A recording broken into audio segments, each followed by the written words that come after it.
Good morning, everybody. Well, yesterday we started messing around with a little bit of the Greenwood spoon, and we're gonna kind of carve it, kind of almost backwards, so to speak. But it can be done, and just as you might imagine, we're gonna start making a few cuts here and there. So we'll get this cinched up pretty good here in our vise.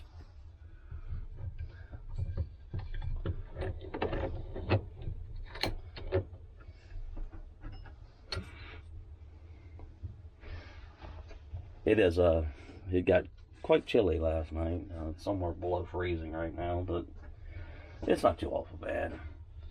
Alright, let me get this camera shaver up to. Obviously gonna make some cuts to make it where you don't have to hog so much off with your carving knives and whatnot. And I usually leave a little something to grab onto here for, when you start making your shapes and stuff. And there is no right way, there really is no wrong way. It's just what you want the end result to look like, and the crank of the spoon, so to speak. And if you got your crank wrong and you're trying to eat soup, you'll know what I mean. Alright, let's make our next little cut here.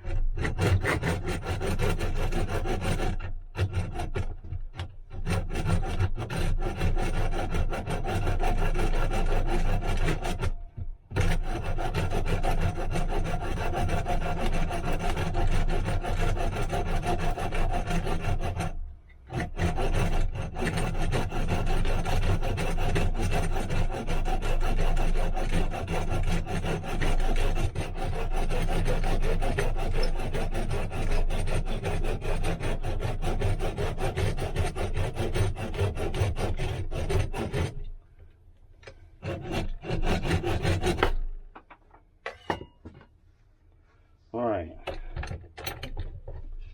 probably see what we're going for here, and you notice how the normal spoon will make that dip and come back up a little bit. And so I'm going to make a little cut probably right here first, then make kind of like a little curve in here. Obviously you can only work like in one dimension at a time. You can't kind of work this way and that way at the same time. So don't hesitate to use your little pencil or marker or whatever like that to, kind of give you an idea of the cut you want to make.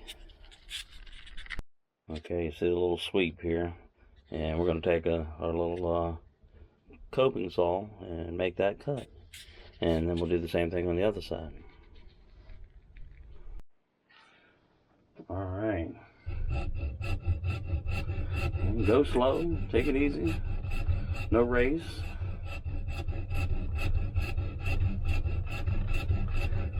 Remember, the harder you torque down on your wood, the more likely you are to break it, and you're likely to have surprises anyway inside of the wood, occlusions and all that kind of stuff, rot points and whatnot.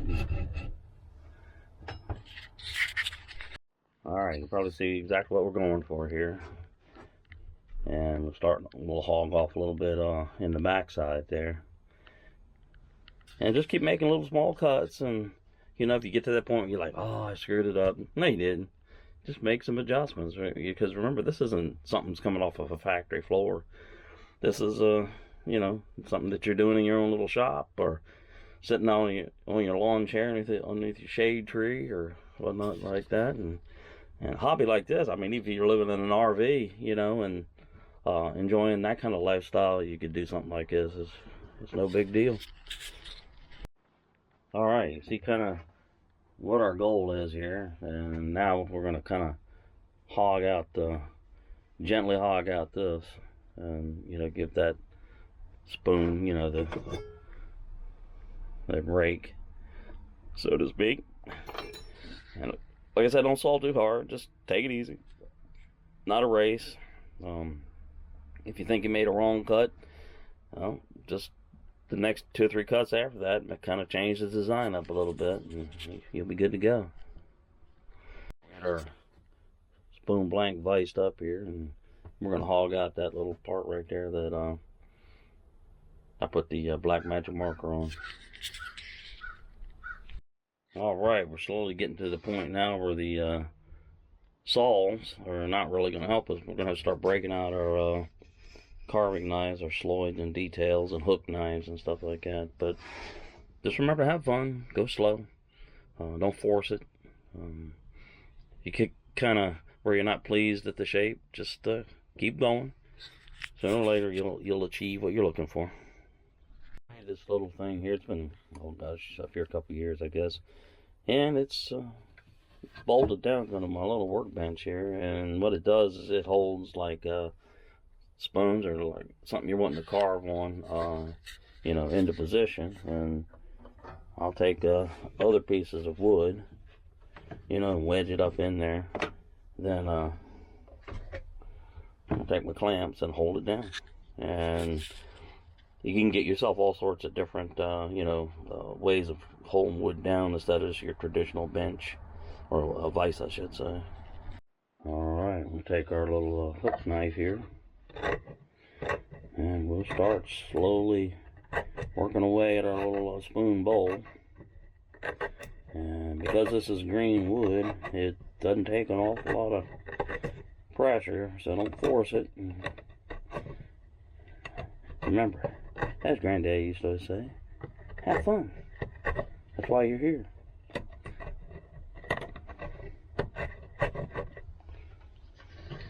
Alright, see here, we've been working with our hook knife and achieving that look that we're kind of happy with. And like I said, once you get to a point where you're happy with the shape, then that's when you start breaking out your detail knives and your sloids and everything like that, and sandpaper or rock for burnishing if you're so inclined. But we're going to keep on kind of making our little minute cuts with saws and what like that, and our knives, and see what we can't come up with. Alright, and using our knives and hook knives and everything else and everything. Of course, I'm keeping the handle kind of thick at the moment. It gives me some place to put my hands and really torque down good. And I don't know about y'all, but I've never had like a spoon that's got a real thin handle. I feel like you're trying to wrap your hand around the thing twice, and I'd rather have a really, you know, hefty handle. Anyway, let's keep on doing our thing.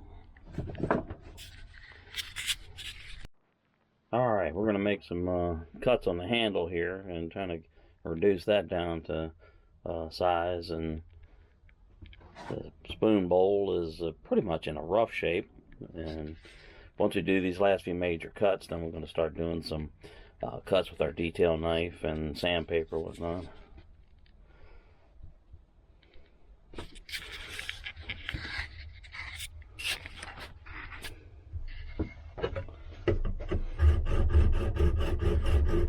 Go easy, no rush. Don't try to put too much torque on it, because you're starting to hog off a lot of material, so you don't have that heft to, you know, take the torque on it and all the bending and twisting. So just take her slow. Alright, most of the cutting and everything is done. We're going to go out and have a sit down in our chair and do a little work with our detail knife and sloid, and you know, kind of get that shape that looks pleasing to the eye. Obviously, in most circumstances, you know, wooden spoons, you're not going to be able to get it down to as thin as a metal spoon. It's been my experience that you can break them. So, plus I get some big old hands, so I like a handle and everything. It's got some heft to it and whatnot. Anyway, let's go have a sit down, and then we'll either decide whether we want to do some sandpaper or we want to burnish it with a rock. All right. And you just kind of look at what's pleasing to your eye. Like I said, there's no right or wrong to it, you know. you know, keep kind of whittling it down till it gets that shape that you want and feels good in the hand and everything. So that's what we'll do.